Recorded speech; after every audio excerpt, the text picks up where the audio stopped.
ಕಾಂಗ್ರೆಸ್ನಲ್ಲಿ ನಿಗಮ ಮಂಡಳಿ ನೇಮಕ ಗೊಂದಲದ ನಡುವೆ ಇದೀಗ ಪರಮೇಶ್ವರ್ ಅವರ ಮನೆಗೆ ಶಾಸಕ ಹ್ಯಾರಿಸ್ ಅವರು ಭೇಟಿ ಕೊಟ್ಟಿದ್ದಾರೆ.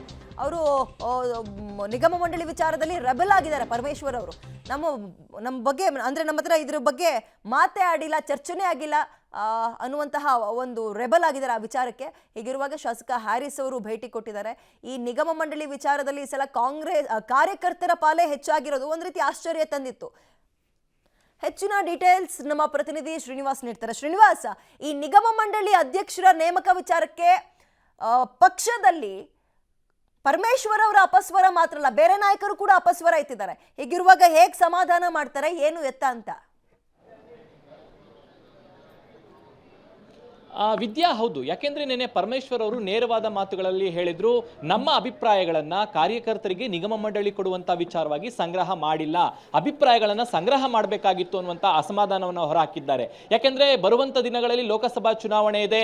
ಒಂದ್ ವೇಳೆ ಏನಾದ್ರೂ ಜಿಲ್ಲೆಗಳಲ್ಲಿ ನಿಷ್ಠಾವಂತ ಕಾರ್ಯಕರ್ತರಿಗೆ ಅಥವಾ ತಮ್ಮ ಬೆಂಬಲಿಗ ಕಾರ್ಯಕರ್ತರಿಗೆ ಸ್ಥಾನಮಾನ ಕೊಡದೆ ಹೋದ್ರೆ ಅದು ಲೋಕಸಭೆಯ ಚುನಾವಣೆ ಮೇಲೆ ವ್ಯತಿರಿಕ್ತ ಪರಿಣಾಮ ಬೀಳಬಹುದು ಅನ್ನುವಂಥದ್ದು ಅನೇಕ ಸಚಿವರ ಒಂದು ಆತಂಕ.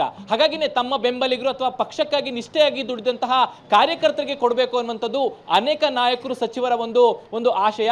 ಹಾಗಾಗಿ ನಿನ್ನೆ ಪರಮೇಶ್ವರ್ ಅವರು ಬಹಿರಂಗವಾಗಿ ಹೈಕಮಾಂಡ್ ನಾಯಕರು ನಮ್ಮ ಬಳಿ ಚರ್ಚೆ ಮಾಡಿಲ್ಲ, ವೇಣುಗೋಪಾಲ್ ಅವರೇ ಕೂತು ಪಟ್ಟಿಯನ್ನ ಫೈನಲ್ ಮಾಡಿದ್ದಾರೆ ಅನ್ನುವಂತ ಅಸಮಾಧಾನವನ್ನ ಹೊರಹಾಕಿದ್ರು. ಅದರ ಜೊತೆಗೆ ಇವತ್ತು ಹ್ಯಾರಿಸ್ ಅವರು ಕೂಡ ಪರಮೇಶ್ವರ್ ಅವರನ್ನ ಭೇಟಿಯಾಗಿ, ಯಾಕೆಂದ್ರೆ ಹ್ಯಾರಿಸ್ ಅವರಿಗೆ ಒಂದು ನಿಗಮ ಮಂಡಳಿ ಫೈನಲ್ ಆಗಿತ್ತು, ಈ ಒಂದು ಗೊಂದಲಗಳ ಮಧ್ಯೆ ಅವೆಲ್ಲವೂ ಕೂಡ ಚೇಂಜ್ ಆಗ್ಬೋದು ಅನ್ನುವಂತಹ ಆತಂಕಗಳಿತ್ತು. ಸೊ ಆ ಹಿನ್ನೆಲೆಯಲ್ಲಿ ಹ್ಯಾರಿಸ್ ಅವರು ಕೂಡ ಬಂದು ಪರಮೇಶ್ವರ್ ಅವರ ಜೊತೆ ಮಾತನಾಡಿದ್ರು. ಒಟ್ಟಾರೆಯಾಗಿ ಹೇಳೋದಾದ್ರೆ ಕಾಂಗ್ರೆಸ್ನಲ್ಲಿ ನಿಗಮ ಮಂಡಳಿಯ ಫೈಟ್ ಇನ್ನೂ ಕೂಡ ಮುಗಿದಿಲ್ಲ ಅಂತ ಹೇಳ್ಬೋದು.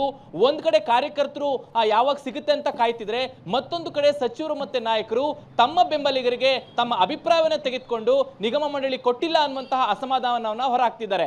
ನಿನ್ನೇನೋ ಸಿಎಂ ಅವರು ಮತ್ತೆ ಡಿಸಿಎಂ ಅವರು ಒಂದು ಪ್ಯಾಚಪ್ ಮಾಡುವಂತಹ ಪ್ರಕ್ರಿಯೆಗಳು ಮಾಡಿದ್ರು, ಆದ್ರೂ ಕೂಡ ಎಲ್ಲ ಒಂದ್ ಕಡೆ ಬೂದಿ ಮುಚ್ಚಿದ ಕೆಂಡದ ರೀತಿ ನಿಗಮ ಮಂಡಳಿಯ ಪಟ್ಟಿ ನಿಗಮ ಮಂಡಳಿಯ ವಿಚಾರಗಳು ಕಾಂಗ್ರೆಸ್ನಲ್ಲಿ ದೊಡ್ಡ ಮಟ್ಟದಲ್ಲಿ ಸದ್ದು ಮಾಡ್ತಿದೆ. ಹಾಗಾಗಿ ಇದೆಲ್ಲವನ್ನು ಕೂಡ ಯಾವ ರೀತಿಯಾಗಿ ಸಿಎಂ ಅವರು ಟ್ಯಾಕಲ್ ಮಾಡ್ತಾರೆ, ಎಲ್ಲಾ ಸಚಿವರನ್ನ ನಾಯಕರನ್ನ ಹೇಗೆ ಮನವೊಲಿಸ್ತಾರೆ ಅನ್ನುವಂಥದ್ದನ್ನ ಕಾದ್ ನೋಡ್ಬೇಕು. ಈ ಎಲ್ಲಾ ಗೊಂದಲಗಳಿಂದನೇ ಕಾರ್ಯಕರ್ತರ ಅಥವಾ ನಿಗಮ ಮಂಡಳಿಯ ಪಟ್ಟಿ ತಡ ಆಗ್ತಿದೆ ಅಂತ ಹೇಳಲಾಗ್ತಿದೆ. ಹಾಗಾಗಿ ಮುಂದಿನ ದಿನಗಳಲ್ಲಿ ಹೈಕಮಾಂಡ್ ಮತ್ತೆ ಸಿಎಂ ಅವರು ಇದೆಲ್ಲಾ ಗೊಂದಲಗಳಿಗೆ ಯಾವ ರೀತಿಯಾಗಿ ತೇಪೆ ಹಚ್ತಾರೆ ಅನ್ನುವಂಥದ್ದನ್ನ ಕಾದ್ ನೋಡ್ಬೇಕಾಗುತ್ತೆ. ವಿದ್ಯಾ, ಒಂದ್ ವೇಳೆ ಈಗ ಸಿದ್ದರಾಮಯ್ಯ ಅವರು ಹೇಳಿರೋ ಪ್ರಕಾರ ವೇಣುಗೋಪಾಲ್ ಅವರು ಸೈನ್ ಆಗ್ಬಿಟ್ರೆ ಫಿನಿಶ್ ಅಲ್ಲಿಗೆ, ಅಂದ್ರೆ ನಾವು ಅನೌನ್ಸ್ ಮಾಡ್ಬಿಡ್ತೀವಿ ಅಂತ. ಅದರ ನಡುವೆ ಈ ಭಿನ್ನಾಭಿಪ್ರಾಯಗಳು ಎಲೆಕ್ಷನ್ ಮೇಲೆ ಏನು ಇಂಪ್ಯಾಕ್ಟ್ ಆಗಲ್ವಾ ಅಂತ?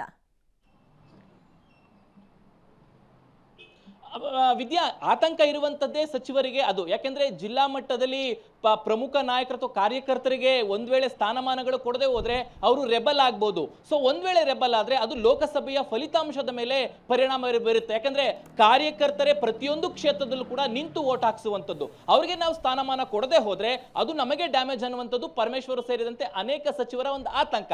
ಹಾಗಾಗಿ ನಿನ್ನೆ ಪರಮೇಶ್ವರ್ ಒಬ್ರು ಹೊರಗಡೆ ಹೇಳಿದ್ದಾರೆ, ಅನೇಕ ಜನ ಸಚಿವರು ನಾಯಕರು ತಮ್ಮ ಒಳಗಡೆ ಅದನ್ನ ಕೋಪವನ್ನ ಇಟ್ಕೊಂಡಿದ್ದಾರೆ. ಹಾಗಾಗಿ ಈ ಒಂದು ವಿಚಾರಗಳನ್ನ ಪಟ್ಟಿಯನ್ನ ಸಿದ್ಧ ಮಾಡುವಂತದ್ದು, ಕಾರ್ಯಕರ್ತರಿಗೆ ಕೊಡುವಂತಹ ವಿಚಾರವನ್ನ ಹೈಕಮಾಂಡ್ ಯಾವ ರೀತಿಯಾಗಿ ಫೈನಲ್ ಮಾಡುತ್ತೆ, ಸಿಎಂ ಅವರು ಎಲ್ಲರನ್ನೂ ಕೂಡ ಮನವೊಲಿಸಿ ಸಮಸ್ಯೆಗಳನ್ನ ಪರಿಹಾರ ಮಾಡ್ತಾರೆ ಅನ್ನುವಂಥದ್ದು ಕಾಂಗ್ರೆಸ್ಗೆ ಇರುವಂತಹ ದೊಡ್ಡ ಸವಾಲು ಅಂತ ಹೇಳ್ಬೋದು. ವಿದ್ಯಾ, ಓಕೆ, ಥ್ಯಾಂಕ್ ಯು ತಮ್ಮ ಡೀಟೇಲ್ಸ್ಗೆ.